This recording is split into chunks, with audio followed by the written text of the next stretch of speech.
in Canada, he was this legend, and there were stories about him before John Lennon and Yoko.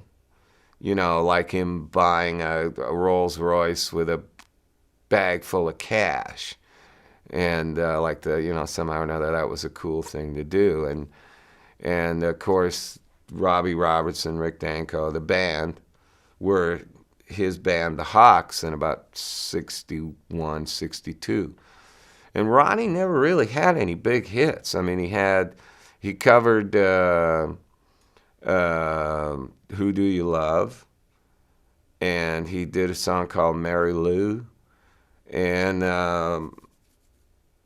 he might have done, he did something else too. But, they weren't huge hits. And he was just another guy in this kind of rockabilly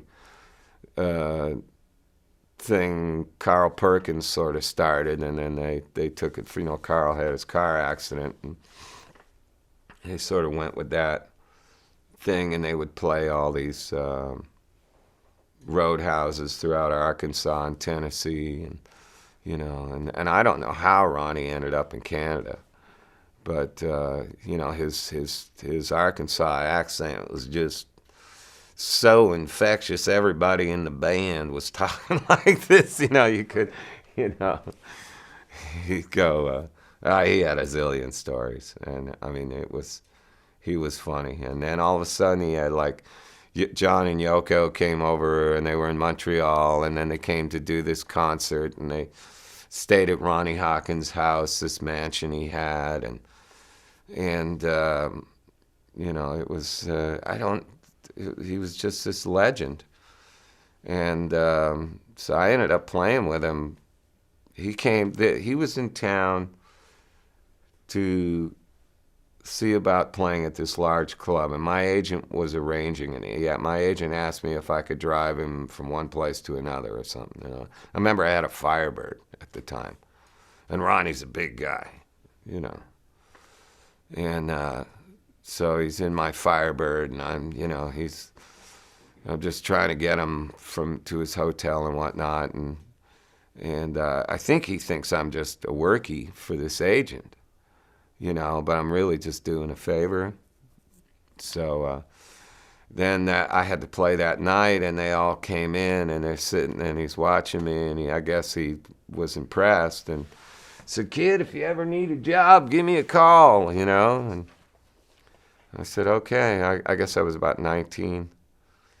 And I called him a couple of months later, and he said, well, I got a guy working for me right now, so, I don't really, but I'll stay in touch, that sort of thing. So I went, oh, well. And I joined this other band, just a cover band, for a little while. And then I got a call 2 weeks later from Ronnie saying, "Kid, you got to come to Toronto." So I went, all right. So, I jumped or rented a van. I don't even know how I got there. And went to Toronto and ended up playing with him for about a year. And I remember all the guys in the band were about 10 years older than me, and they didn't like me. They were happy with the other guitar player. He was one of them.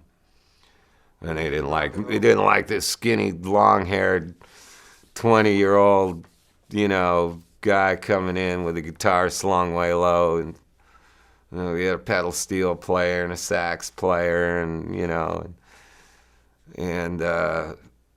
but it was really a good education for me, playing with these older guys and learning the fundamentals of rock and roll, not just the way it's played, but the sound as well. He wanted me to be very accurate, and he even said, "Kid, you do this and you will stand out among other guitar players.